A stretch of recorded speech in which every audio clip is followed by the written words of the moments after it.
السلام عليكم ورحمة الله وبركاته طلاب الصف الأول إعدادي. طبعا احنا خلصنا المنهج الجغرافي بفضل الله. ده آخر درس هناخدوه، وده طبعا من الدروس المهمة جدا اللي بتيجي منها أسئلة كتير في الامتحان.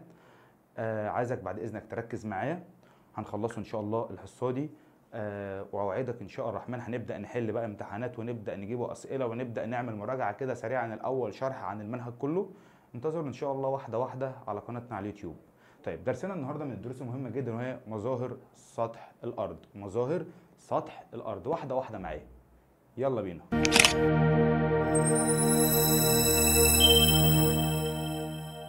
يعني ايه كلمه مظاهر سطح الارض؟ انا عندي على سطح الارض حبيب قلبي حاجات اسمها مرتفعات وحاجات اسمها منخفضات. المرتفعات من عقلك كده، ايه كلمه مرتفعات؟ هتقول لي يا مستر محمد المرتفعات هي الأجزاء المرتفعة التي تعلو فوق سطح البحر. أقول لك شاطر، برافو عليك، هي الأجزاء المرتفعة فوق سطح البحر، برافو. يبقى أول حاجة حبيب قلبي هقول لك المرتفعات هي الأجزاء التي تعلو فوق سطح البحر، حاجات مرتفعة، برافو عليك. أما المنخفضات هي الأجزاء التي تنخفض انخفاض واضح جدا وحواليها مرتفعات، حاجات منخفضة، وهنعرفها دلوقتي اللي هي إيه. طيب يبقى هي الأجزاء التي تنخفض انخفاضا واضحا مع الجهات التي تحيط بها. اديك مثلا اقول لك زي الوادي اللي هي الاوديه، حاجات كده منخفضه وتعلاها المرتفعات. ركز معايا يا حبيب قلبي. طب يلا بينا ناخد اهم اشكال سطح الارض. انا عندي كام مجموعه من التعريفات كده، تعالى ناخدهم واحده واحده، نسمي الله ويلا بينا. انا عندي اول حاجه الجبال. واحد يقول لي ايه هو الجبل؟ اقول له مستر احنا تعريف الجبل اخدينه من سنه رابعه ابتدائي. هقول لك برافو عليك، بس بقى انا عايزك تركز معايا. الجبل هي ارض مرتفعه عن سطح الارض. تاني، ارض مرتفعه عن سطح الارض شديدة الانحدار. يعني ايه شديدة الانحدار؟ ركز معايا يا حبيبي. شديدة الانحدار لا يقل ارتفاعه عن 1000 متر. تاني، لا يقل ارتفاعه عن 1000 متر، لا يقل ارتفاعه عن 1000 متر.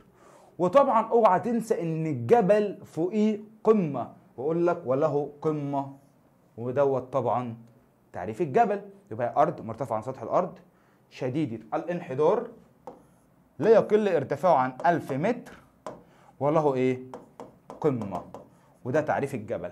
ركز معايا، أرض مرتفعة عن سطح الأرض شديد الانحدار لا يقل طوله عن 1000 متر وله قمة، ده الجبل.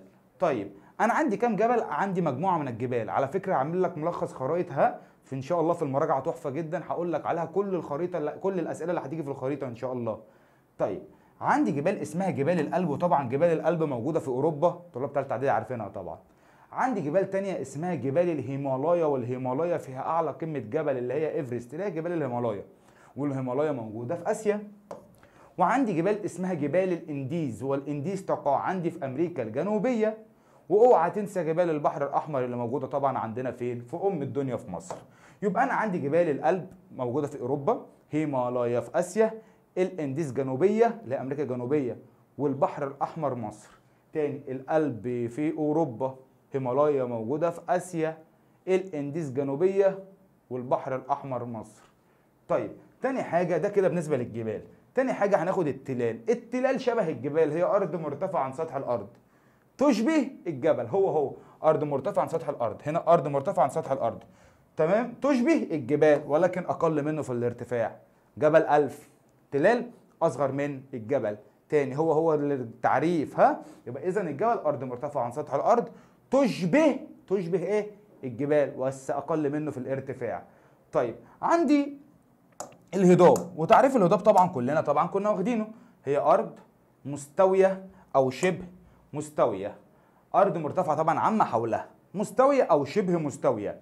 تاني، ارض مرتفعه عما يحولها، اهو مسطحها مستوي او شبه مستوي، ولا يزيد ارتفاعها عن 500 متر. خلي بالك 500 متر، ها، وكمان دي ارض مرتفعه، ويزيد ارتفاعها عن 500 متر، والجوانب بتاعتها شديده الانحدار.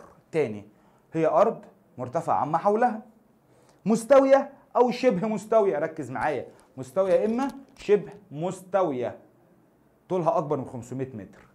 طيب طولها اكبر من 500 متر طبعا، وطبعا جوانبها منحدره. ايه الهضاب اللي عندي؟ قال لي عندي هضبه موجوده في افريقيا وهي هضبه اثيوبيا، ودي موجوده في افريقيا، وده التعريف الثاني، هضبه اثيوبيا في افريقيا. اما السهول قال لي السهول ميه عذبه او ميه مالحه، يبقى هي ارض مستويه او شبه مستويه. ارض مستويه او شبه مستويه. طيب لا يرتفع مستواها عن 500 متر، يعني تحت شويه. ايوه يا مستر، لا يرتفع مستواها عن 500 متر فوق سطح ايه؟ فوق سطح البحر. تاني، ارض مستويه او شبه مستويه 500 متر، اكبر من 500 متر هقول له دي هضاب، اقل من 500 متر هقول له سهول. خلي بالك بس ده عن مستوى سطح البحر. عندي طبعا سهول فيضيه مثل نهر النيل، ونهر النيل موجود عندي طبعا في مصر. وعندي سهول ساحليه طبعا هي المطله على البحار والمحيطات. ركز معايا، ودي السهول. انا عندي سهول نوعين، المفروض 3، ساحليه فيضيه وصحراويه. عندك هنا بس 2، ساحلي وفيضي. قال لك فيضي نهر النيل، قال لك ساحلي البحار والمحيطات. طيب الاوديه الجافه ودي سهله جدا، هي ارض منخفضه. خلي بالك ارض منخفضه زي وادي النيل، ارض منخفضه ضيقه تحفها المرتفعات، يعني جانبيها اهو مرتفعه وده موجود في النص ميه بتمشي فيه، يعني ارض منخفضه تحت دي وجانبينها مرتفعات، والجوانب بتاعتها مرتفعه من الجانبين، وتجري فيها طبعا المياه مثل وادي النيل. وده كده 5 تعريفات يا حبيب قلبي عندكم. طيب التعريفات دي مهمه جدا، بيجي كتير منهم في الامتحان. اهميه التضاريس، طبعا التضاريس مثل الجبال والهضاب والسهول والحاجات اللي انا اتكلمت عنها كلها، هل ليهم اهميه؟ اكيد طبعا. السؤال ده مهم جدا. بما تفسر اهميه التضاريس؟ لان التضاريس تؤثر على الحياه النباتيه والحيوانيه. اكيد طبعا. ارجع كلما ارتفعنا 150 متر بتقل درجه الحراره فبيتنوع المناخ. عندي حاجات كتير جدا بيتنوع عليها التضاريس، ولكن تنوع المناخ والنبات والحيوان، والسؤال ده مهم جدا. طبعا تنوع للنشاط البشري، نشاطي انا، اعرف اتعامل، اعرف اعمل ايه، اعرف ازرع، اعرف اتحرك في الجبال، اعرف استكشف، اعرف اتنطط. طيب وعن النشاط البشري، ولكن انا عندي عوامل تشكيل سطح الارض. ركز معايا في الحوار ده بقى عشان جامد جدا.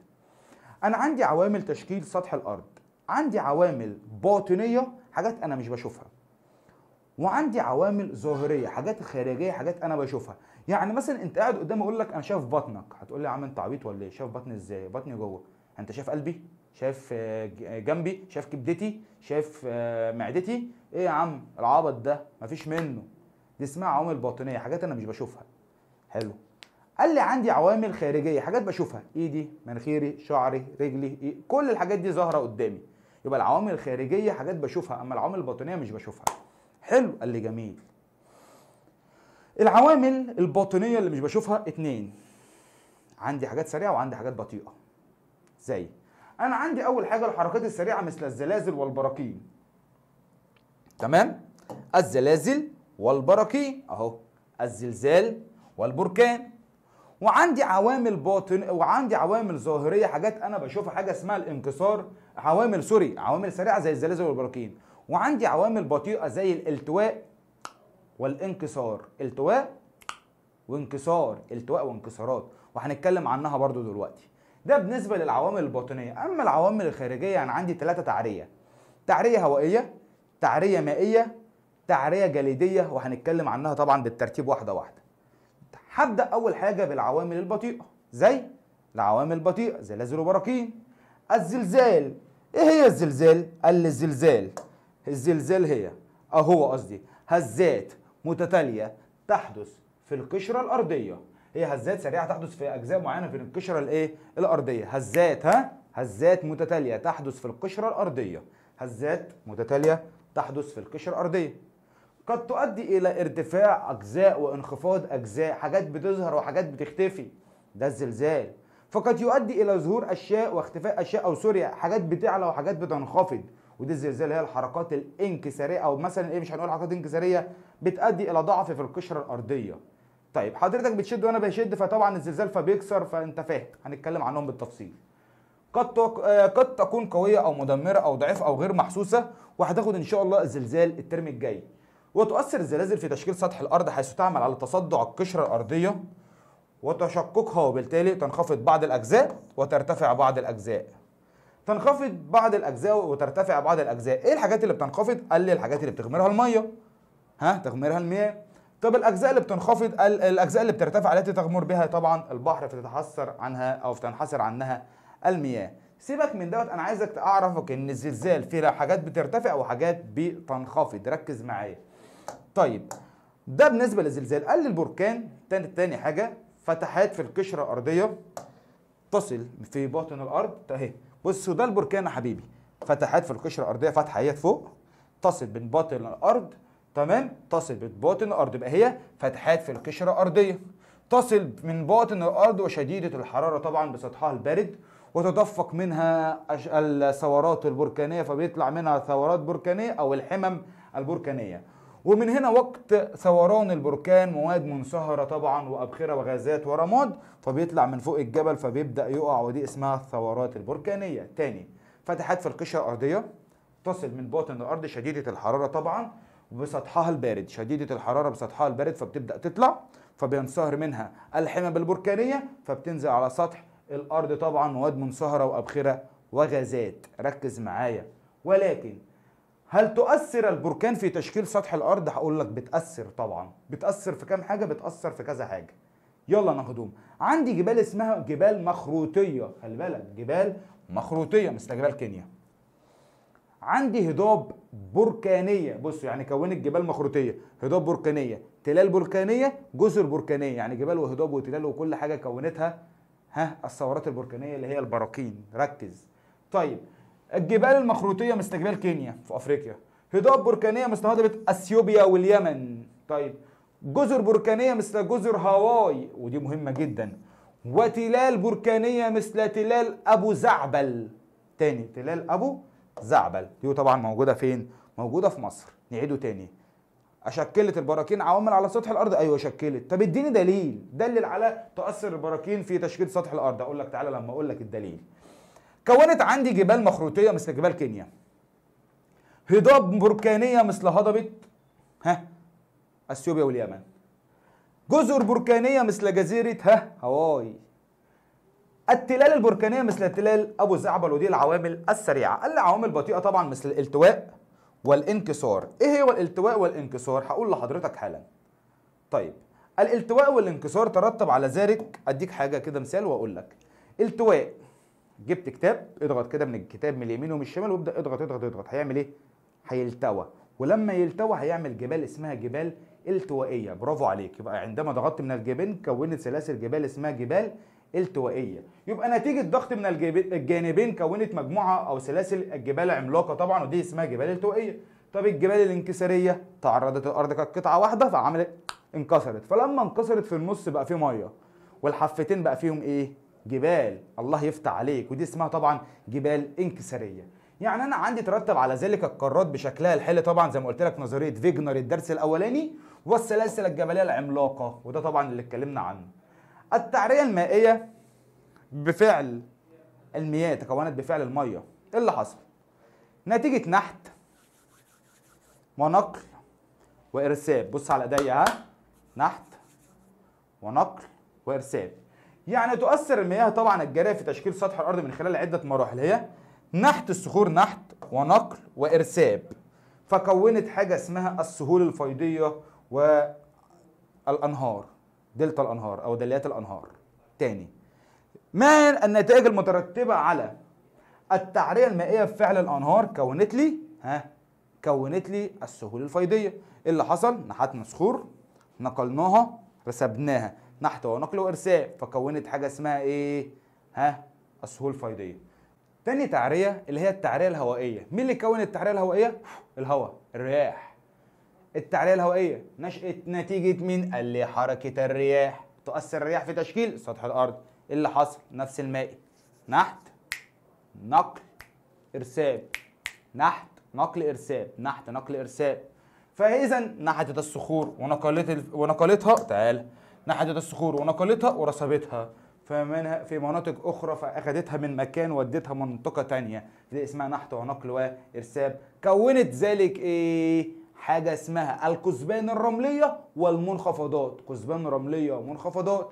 التعريه المائيه اللي فوق حصلت عن طريق الانهار كونت لي سهول فيضيه. اما عندي التعريه الهوائيه كونت لي ايه وايه؟ قال لي كثبان رمليه ومنخفضات. ما النتائج المترتبه على التعريه الهوائيه كونت لي ايه؟ التعريه الهوائيه ترتب على ذلك انشاء الكثبان الرمليه والمنخفضات. اخر تعريه هنتكلم عنها يا حبيب قلبي وهي التعريه الجليديه، ودي اخر نوع من انواع التعريه. طيب التعريه الجليديه طبعا من فعل الجليد. ايه اللي حصل؟ هل يؤثر الجليد في تشكيل سطح الارض؟ هقول له برافو عليك بيأثر. ايه اللي بيحصل؟ تلج فوق تلج فوق تلج فوق تلج فوق تلج. ايه يا مستر انت اتخنقت منك؟ تلج وتلج وتلج. عندما تراكم السلوك فوق بعضها، سلوك في سلج ثلج ثلج ثلج ثلج، فكونت حاجه اسمها البحيرات الجليديه. عندما تراكم السلوك عاما بعد عام فتكونت غطاء عظيم جدا جدا من الغطاء اسمه الغطاء الجليدي، وترتب على ذلك تكوين العديد من التضاريس مثل البحيرات الجليديه. يبقى اللي ترتب على التعريه المائيه اللي هي الناتجه عن الانهار ترتب عنها ايه؟ واحد، ترتب عنها السهول الفيضيه. التعريه الهوائيه كثبان رمليه ومنخفضات. تعريه جليديه بحيرات جليديه. انا كده خلصت المنهج. احنا كده خلصنا منهج الجغرافيا وخلصنا طبعا منهج التاريخ. طبعا اخر فيديو هينزل على قناتنا على اليوتيوب. حبيب قلبي احنا خلصنا، فاضل لنا بس اللي احنا نحل مجموعه من الاسئله. ان شاء الرحمن هنحل اسئله كتير جدا جدا، وهنعمل ريفيجن على كل واحده طبعا وهننزلهم على القناه. مثلا مراجعه مثلا على الوحده الاولى جغرافيا، الوحده الاولى تاريخ، كل الاسئله او الحاجات المهمه اللي بتيجي فيها وهننزلوها ان شاء الرحمن. بعد كده هنبدا ننزل اسئله كتير جدا بحلها، وطبعا هنسيب لك جزء من المذكره بتاعتنا ان شاء الله موجوده في لينك القناه في الوصف، هنزلها لك ان شاء الله برضو. دي بالنسبه للمراجعه. انتظرونا ان شاء الله، الجديد شديد. انتظرونا. السلام عليكم.